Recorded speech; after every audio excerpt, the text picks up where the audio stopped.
Assalamualaikum. Good morning. How are you, students? I hope you are all good and stayed at home and take online classes properly. I'm Miss Mehwish, your assistant teacher. So let's start our today class. So open your books. We have completed chapter number 1 and chapter number 2. Chapter number 1 it belongs to geography section and chapter number 2 also belongs to history section. We are on chapter number 3 which is also belong to the geography section. The third chapter name is environment. It is mentioned on page number 40. So open the page number 40.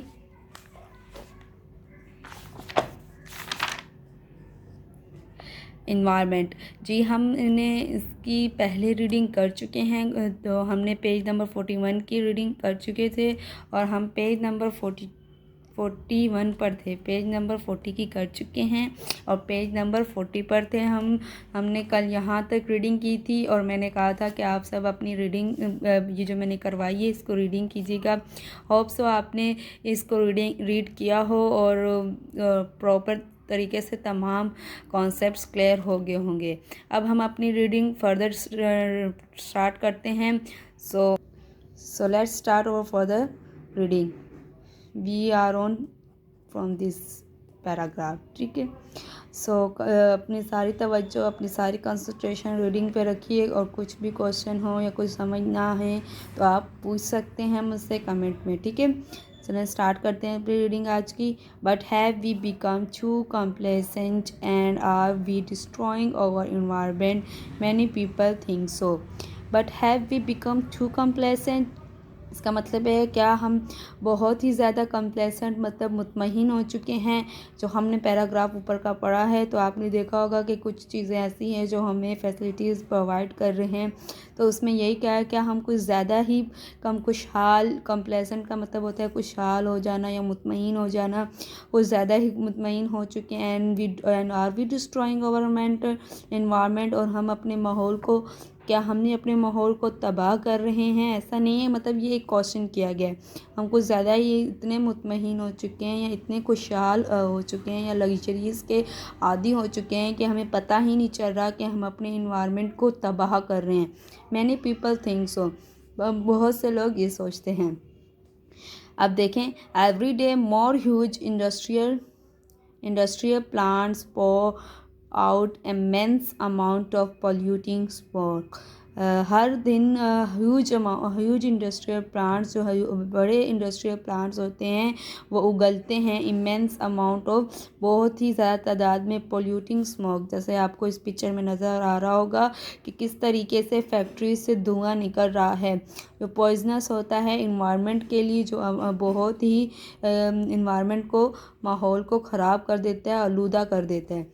Next point पे आते हैं। Many industrial process have dangerous and poisonous by products which are often allowed to run into rivers, making the water deadly to fish and plants and also to humans.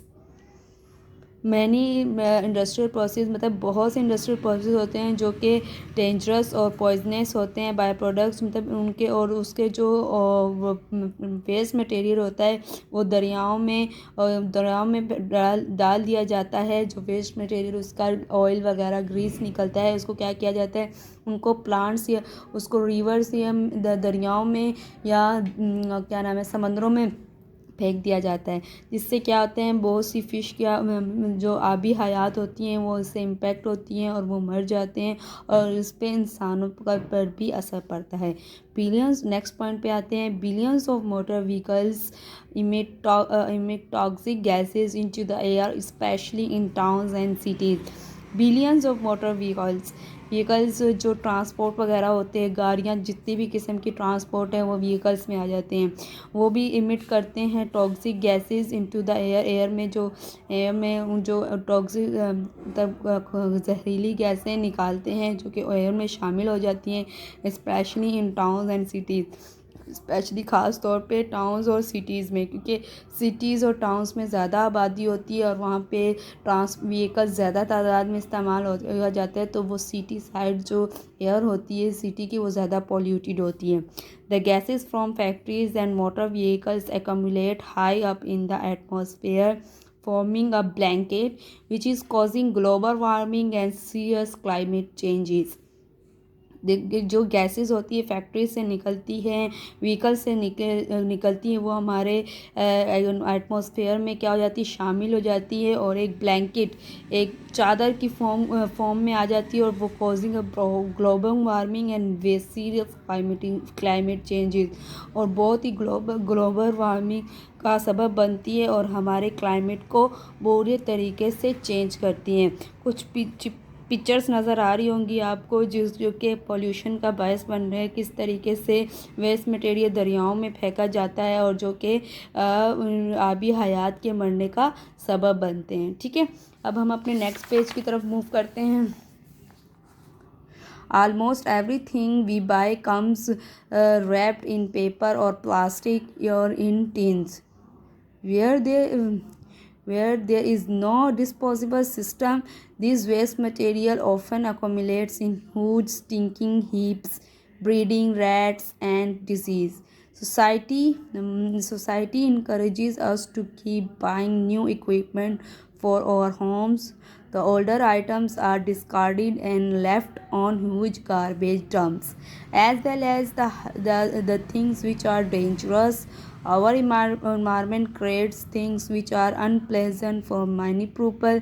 There is, for example, constant noise from cars and machinery and music from radios and shops. There is visual pollution. Unpleasant sights such as huge hoardings and advertisement, industrial equipment, and electrical cables. Almost everything we buy, मतलब हम ज़्यादातर चीज़ें जो भी खरीदते हैं वो wrapped होती हैं पेपर से या और प्लास्टिक से, मतलब जो शॉपर होता है, ठीक है, और टिन से। तो देखें ये दो disposable, where there is no disposable system, मतलब इसका कोई डिस्पोजेबल सिस्टम नहीं है, ये इस्तेमाल करने के बाद फेंकी जाती हैं। और आपको पता है कि आप एक जो प्लास्टिक है अगर उसको हज़ारों साल भी ज़मीन के अंदर दफन किया जाएगा तो वो अगर उसको हज़ारों साल बाद भी निकाला जाए तो वो वैसा का वैसा रहेगा। अल्लाह ताला ने जो भी कुदरती तौर पर चीज़ें बनाई हैं वो ना डिस्पोजेबल होती, मतलब कि वो आहिस्ता आहिस्ता ख़त्म हो जाती। कोई भी चीज़ जो अल्लाह ताला ने, जब चाहे वो जानवर हैं, चाहे जितनी भी क्रिएशंस हैं, वो तमाम, इवन के प्लांट्स भी, वो ज़मीन के अंदर दफन होने के बाद घुल जाते हैं, मिट्टी हो जाते हैं। पर जो प्लास्टिक होता है वो रिमेन उसी हालत में ही रहता है, वो ख़त्म नहीं होता। अगर कहीं भी कर दिया जाए और उससे फिर मक्खियाँ, मच्छर वगैरह बहुत सी डिजीज़, अनसीन्स डिजीज़ पैदा होती हैं इस वजह से, ठीक है। और society encourages us to keep buying new equipment for our homes, और सोसाइटी को चाहिए कि वो इनकरेज करे ऐसी चीज़ें, न्यू इक्विपमेंट जो होम्स के लिए बाय करने के लिए। उन्हें चाहिए कि वो अपनी ओल्डर चीज़ें, जो पुराने आइटम्स हैं, उनको क्या करें, उन्हें फेंकने के बजाय उन्हें रिसाइकल करके रीयूज़ करें, ठीक है। और इस तरीके से as well as the things which are dangerous, our environment creates things which are unpleasant for many people. There is, for example, constant noise। पर इसके अलावा जो environment को डैमेज कर रहे हैं या environment में नाखुशगवारी का बायस बनते हैं वो है शोर।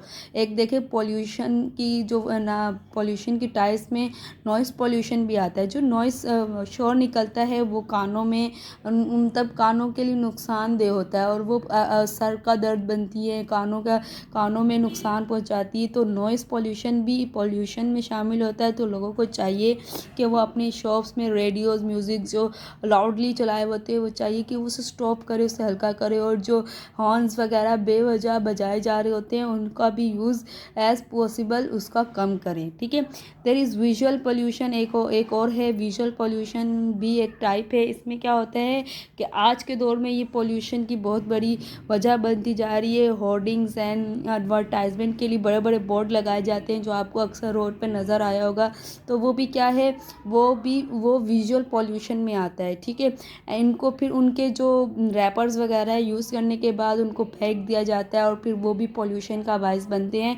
तो उससे क्या कहा जाता है, विजुअल पोल्यूशन कहा जाता है, ठीक है। अब नेक्स्ट पे आते हैं हम अपने ग्लोबल वार्मिंग।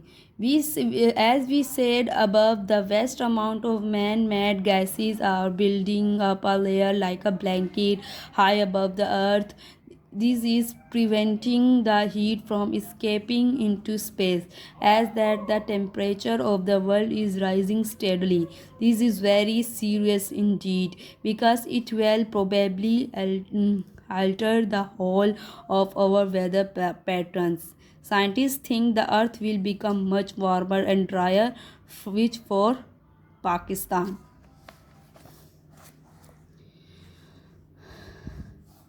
इस पिक्चर में आपको नज़र आ रहा होगा how the atmosphere keeps the earth warm. इस पे बाद में बात करेंगे, पहले हम अपनी रीडिंग कंप्लीट कर लें। Are ready on the border line could be very serious. It will also mean that much of the polar ice will melt. It is already retreating several kilometers air, and that sea levels will rise. This will seriously affect low-lying countries such as Bangladesh and Maldives. अब global warming का क्या मतलब है कि एक मुख्तलिफ सा temperature में, अर्थ के टेम्परेचर में चेंज जो आ रहा है उसे ग्लोबल वार्मिंग कहते हैं। As we said above, the vast amount of man made gases are building up a layer like a blanket high above the earth. देखिए, जैसे कि हमने ऊपर बयान किया है कि मैन मेड गैसेज की वजह से जो है एक ब्लैंकेट की, पूरी एक ब्लैंकेट की फॉर्म में अर्थ के ऊपर एक लेयर बनती जा रही है, ठीक है। It is preventing the heat from escaping into space so that the temperature of the world is rising steadily. तो जो ना हीट है, जो हीट अर्थ की है वो क्या होती जा रही है, ख़त्म होती जा रही है, और टेम्परेचर जो है वो वर्ल्ड का क्या होता जा रहा है, तेज़ी से बढ़ता जा रहा है। This is very serious indeed because it will probably alter the whole of weather patterns. Scientist इस तरीके से क्या हो रहा है कि आपने फील भी किया होगा कि पिछले गुज़िश्ता सालों में गर्मी की जो शिद्दत है वो ज़्यादा हो गई है बनिस्बत पहले की, जो कि अगर आप अपने पेरेंट्स से पूछें तो पहले इतनी गर्मी नहीं हुआ करती थी। अब क्या हो रहा है, पोल्यूशन की वजह से ग्लोबल वार्मिंग बढ़ती जा रही है, और जो अर्थ का जो टेम्परेचर है, जो ऑब्जर्व करने वाली जो उसकी थी, वो क्या होती जा रही है, कमज़ोर हो जाती है। आपने साइंस में भी पढ़ा होगा कि हमारी अर्थ के ऊपर एक लेयर होती है, ओजोन लेयर, जो कि हीट से जो ना हार्मफुल रेज, जो सन की रेज होती हैं उससे क्या करती है, वो महफूज करती है। ओजोन लेयर जो है वो हार्मफुल रेज से हमें प्रोटेक्ट करती थी, हमारी अर्थ को। अब क्या हो रहा है कि वो चूँकि वो पोल्यूशन की वजह से वो जो रेज़ हैं, और उस रेज़ से क्या हो रहा है, वो पोल्यूशन की वजह से वो रेज़ जो लेयर है हमारी वीक होती जा रही है, और जो अर्थ जो है वो इम्पैक्ट पड़ रहा है अर्थ पे, डायरेक्टली इम्पैक्ट पड़ रहा है, और अर्थ जो कि हमारे समझ में कमज़ोर होती जा रही है। तो वो जो टेम्परेचर जो है अर्थ का वो तेज़ी से बढ़ता जा रहा है। साइंटिस्ट के ख्याल में अगर earth will become much warmer and dryer which for Pakistan, scientist का ख्याल है कि ना ये जो अर्थ है बहुत ज़्यादा become much warmer and dryer हो जाएगी, बहुत ही खुश्क और क्या हो जाएगी, गर्म हो जाएगी, अगर इसी तरीके से पॉल्यूशन बढ़ता रहा या उस पर वर्क नहीं किया गया, अगर दरख्त प्रॉपर तरीके से मेंटेन नहीं रखे गए, या हमें इंडस्ट्रियल नहीं रोका गया, इंडस्ट्रियल्स के फजूल जो मवाद होता है उनको अगर नहीं रोका गया, तो ग्लोबल वार्मिंग में इजाफा होता जाएगा। Already on the borderline could be Pakistan. Already on the borderline could be very serious. It will also mean that much of the polar ice will melt. It is already retiring several. देखिए, दुनिया में अल्लाह ताला ने ये जो हमें पता है हमारी अर्थ में 33% अगर हम कहें खुश्की है तो 7% हमारा वाटर है, ठीक है। इस 3% में भी अल्लाह ताला ने 3% खुश्की रखी है। 10% से हम अंदाज़ा लगा रहे हैं कि 3% दुनिया में अगर खुश्की है तो 7% ऑलरेडी वाटर है, ठीक है, जिसमें वो सी वाटर भी आता है और रिवर वाटर भी आता है, ठीक है। तो उसमें भी अल्लाह ताला ने कुछ वाटर जो है वो ग्लेशियर्स के फॉर्म में, मतलब बर्फ़ के पहाड़ हैं दुनिया में। कहा जा रहा है कि इस हीटअप की वजह से वो जो ग्लेशियर्स हैं वो मेल्ट होते जा रहे हैं आहिस्ता आहिस्ता। अगर वो मेल्ट होते गए तो वो जो 3% भी है उस पर भी पानी आ जाएगा, ठीक है। और पानी का लेवल बढ़ जाएगा, सी लेवल क्या हो जाएगा हमारा, बढ़ जाएगा, और 3% खुश्की पे भी क्या आ जाएगा, पानी आ जाएगा। तो इससे क्या होगा कि ना पानी आने की वजह से ज़ाहिर सी बात है, आपको पता है जब वाटर अपना ज़मीन घेरता है तो कितने बुरे तरीके से इम्पैक्ट पड़ता है और वो खुश्की ख़त्म हो जाएगी। जिस तरीके से हीटअप हो रही है अर्थ, उसी शिद्दत से ग्लेशियर्स भी मेल्ट हो रहे हैं। और इस पे अब इस करंट सिचुएशन पे, क्योंकि ये अब मेल्ट होना शुरू हो रहे हैं, तो इस पे लो एरी कंट्रीज़ जो है, लो लाइन निचले दर्जे की जो कंट्रीज़ हैं, मतलब अर्थ के हिसाब से नीचे लेवल पर हैं, जैसे कि बांग्लादेश और मालदीव्स। अब हम नेक्स्ट आते हैं, how the atmosphere keeps the earth warm. इसको डिस्क्राइब करने के लिए एक इसी वीडियो के साथ मैं आपको एक वीडियो दिखाऊंगी जिसमें आप कम्प्लीटली समझ सकेंगे कि एक एटमॉस्फेयर किस तरीके से अर्थ को वार्म रखता है। तो स्टूडेंट्स, आज की हमारी क्लास यहीं पे ख़त्म होती है। इस अगले वीडियो को लाजमी देखिएगा, आपके तमाम कॉन्सेप्ट्स क्लियर हो जाएंगे। अपनी लर्निंग साथ साथ रखिए और अपना ख्याल रखिए, घर पे रहिए, काम करते रहें बिल्कुल सही से। अपनी दुआओं में याद रखिएगा। आज की क्लास यहीं पे ख़त्म होती है। खुदा हाफिज़। In this video, you will find out what happens to solar energy as it enters the atmosphere. Three things work together to transfer energy to our atmosphere: radiation, conduction, and convection. Radiation is the transfer of energy as electromagnetic waves.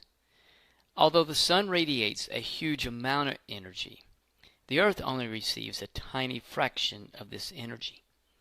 But this small fraction of energy is enough to drive the weather cycle and sustain life on Earth. Thermal conduction is the transfer of thermal energy through a material. Thermal energy is always transferred from warm to cold areas. When air molecules come in direct contact with the warm surface of the Earth, thermal energy is transferred to the atmosphere.